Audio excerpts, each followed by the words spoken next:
Hai sahabat NR Channel. Di video kali ini, saya akan membahas tokoh dunia dan merupakan tokoh revolusioner asal Kuba yang melancarkan pemberontakan di sejumlah wilayah di Amerika Latin. Ia juga menjadi salah satu ikon budaya populer anak muda. Siapa lagi kalau bukan Che Guevara?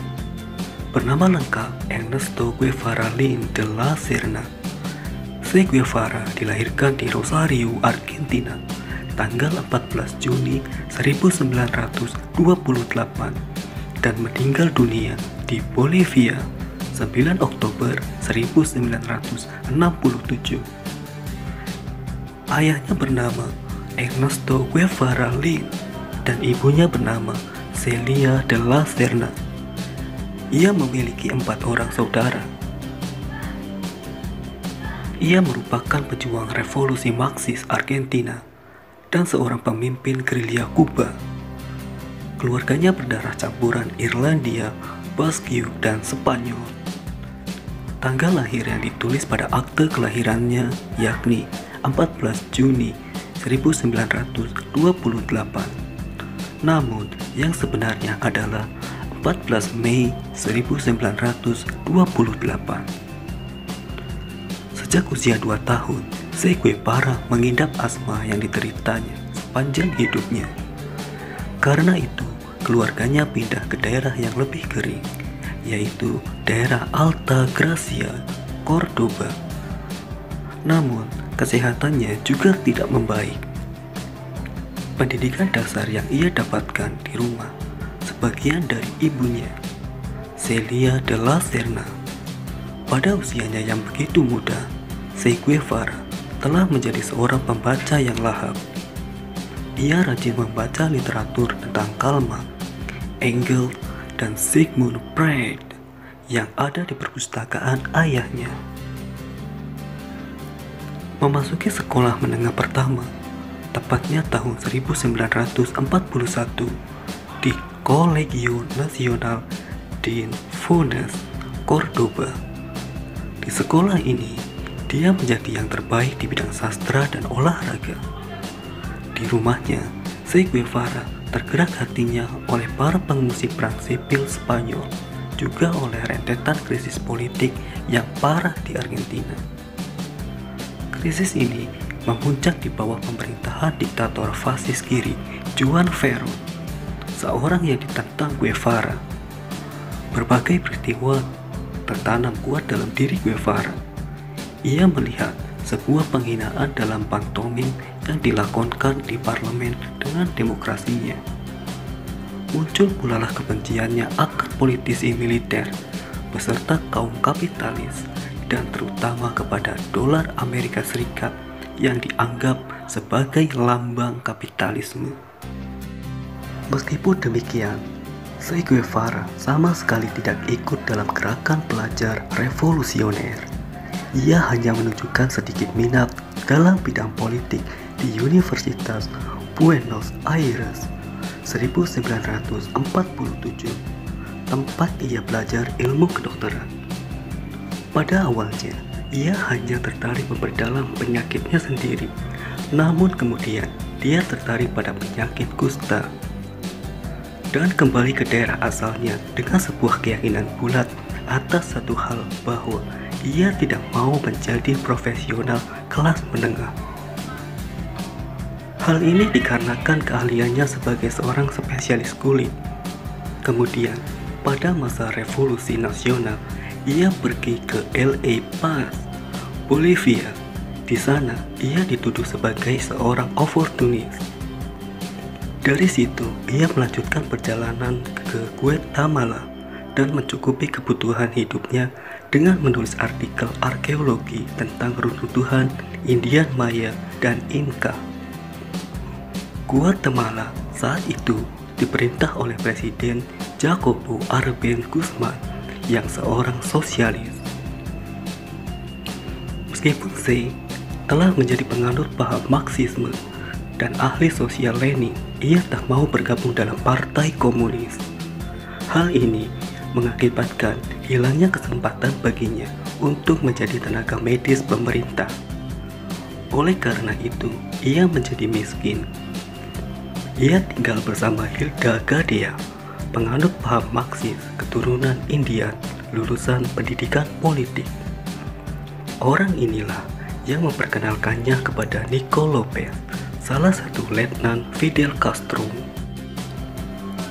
Di Guatemala, dia melihat kerja agen CIA sebagai agen kontrarevolusi dan semakin yakin bahwa revolusi hanya dapat dilakukan dengan jaminan persenjataan.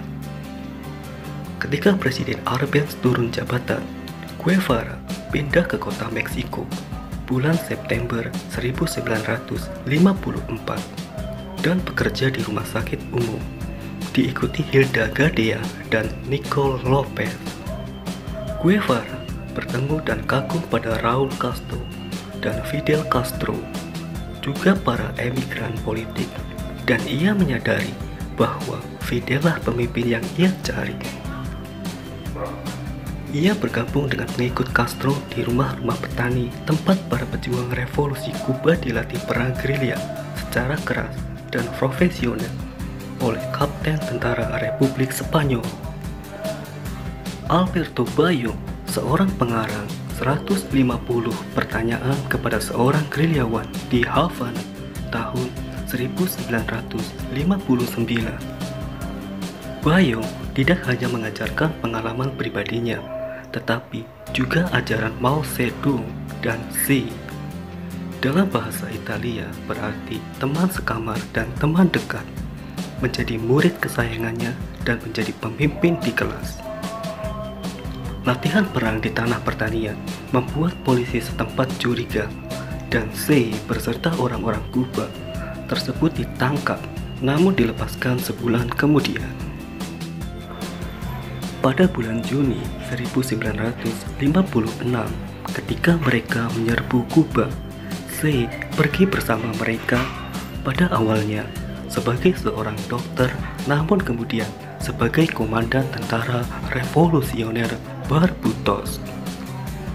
Ia yang paling agresif dan pandai dan paling berhasil dari semua pemimpin gerilya, dan yang paling bersungguh-sungguh memberikan ajaran Lenin kepada anak buahnya. Ia juga seorang yang berdisiplin kejam, yang tidak sungkan-sungkan menembak orang yang ceroboh, dan di arena inilah ia mendapatkan reputasi atas kekejamannya yang berdarah dingin dalam eksekusi massa pendukung fanatik presiden yang terguling Batista. Pada saat revolusi dimenangkan, Guevara merupakan orang kedua setelah Fidel Castro dalam pemerintahan baru Kuba, dan yang bertanggung jawab menggiring Castro ke dalam komunisme yang menuju komunisme merdeka, bukan komunisme ortodoks ala Moskow yang dianut beberapa teman kuliahnya. Xi mengorganisasi dan memimpin Instituto Nacional de la Reforma Agraria yang menyusun hukum agraria yang isinya menyita tanah-tanah milik kaum feodal, mendirikan Departemen Industri dan ditunjuk sebagai Presiden Bank Nasional Kuba, dan menggusur orang-orang komunis dari pemerintahan serta pos-pos strategis. Ia bertindak keras melawan dua ekonom Perancis yang beraliran Marxis yang dimintai nasihatnya oleh Fidel Castro, dan yang menginginkan Xi bertindak lebih perlahan. Xi pula yang melawan para penasehat Uni Soviet. Dia mengantarkan perekonomian Kuba begitu cepat ke komunisme total, menggandakan panen dan mendiversifikasikan produksi yang ia hancurkan secara temporer. Pada tahun 1959, Guevara menikahi Aledia Mars. Kemudian berdua mengunjungi Mesir, India, Jepang, Indonesia yang juga hadir pada konferensi Asia Afrika, Pakistan, dan Yugoslavia. Sekembalinya ke Kuba, ia diangkat sebagai Menteri Perindustrian, menandatangani Fakta Perdagangan, pada bulan Februari 1960. Dengan Uni Soviet yang melepaskan industri gula Kuba pada ketergantungan pasar Amerika, ia merupakan isyarat akan kegagalannya di Kongo dan Bolivia, sebuah aksioma akan sebuah kekeliruan yang tak akan terelakkan. Dan dengan ajaran Mao Zedong, ia percaya bahwa daerah-daerah pasti membawa revolusi ke kota, yang sebagian besar penduduknya adalah petani. Juga pada saat ini, ia menyebarkan filosofi komunisnya. Ia meringkas pahamnya menjadi manusia dapat sungguh mencapai tingkat kemanusiaan yang sempurna ketika berproduksi tanpa dipaksa oleh kebutuhan fisiknya, sehingga ia harus menjual dirinya sebagai barang dagangan. Penentangan resminya terhadap komunis Uni Soviet tampak ketika dalam Organisasi untuk Solidaritas Asia Afrika di Aljazair pada Februari 1965. Guevara menuduh Uni Soviet sebagai kaki tangan imperialisme dengan berdagang tak hanya dengan negara-negara blok komunis dan memberikan bantuan pada negara-negara berkembang sosialis atas pertimbangan pengembaliannya.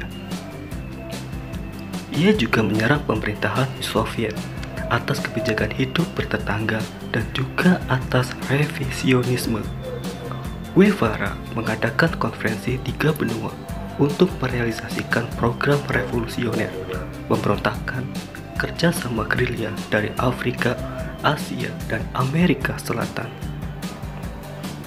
Di samping itu, setelah terpaksa berhubungan dengan Amerika Serikat, ia sebagai perwakilan Kuba di PBB menyerang negara-negara Amerika Utara atas keserakahan mereka dan imperialisme yang kejam di Amerika Latin. Sikap C yang tidak kenal kompromi pada dua negara kapitalis mendorong negara komunis untuk memaksa Castro memberhentikan Sein. Untuk beberapa bulan, tempat tinggalnya dirahasiakan dan kematiannya santer diisukan. Ia berada di berbagai negara Afrika, terutama Kongo, di mana dia mengadakan survei akan kemungkinan mengubah pemberontakan Kinshasa menjadi sebuah revolusi komunis dengan taktik gerilya Kuba. Ia kembali ke Kuba untuk melatih para sukarelawan untuk proyek ini dan mengirim kekuatan 120 orang ke Kuba. Anak buahnya bertempur dengan sungguh-sungguh, tetapi tidak demikian halnya dengan para pemberontak Kinshasa. Setelah itu, Che Guevara kemudian kembali ke Bolivia dan melancarkan pemberontakan di sana. Pada tahun 1966, keberadaan Che Guevara tidak diketahui, namun banyak yang meyakini ia berada di La Paz, Bolivia. Di sana, ia melancarkan pemberontakan bersama dengan pasukannya.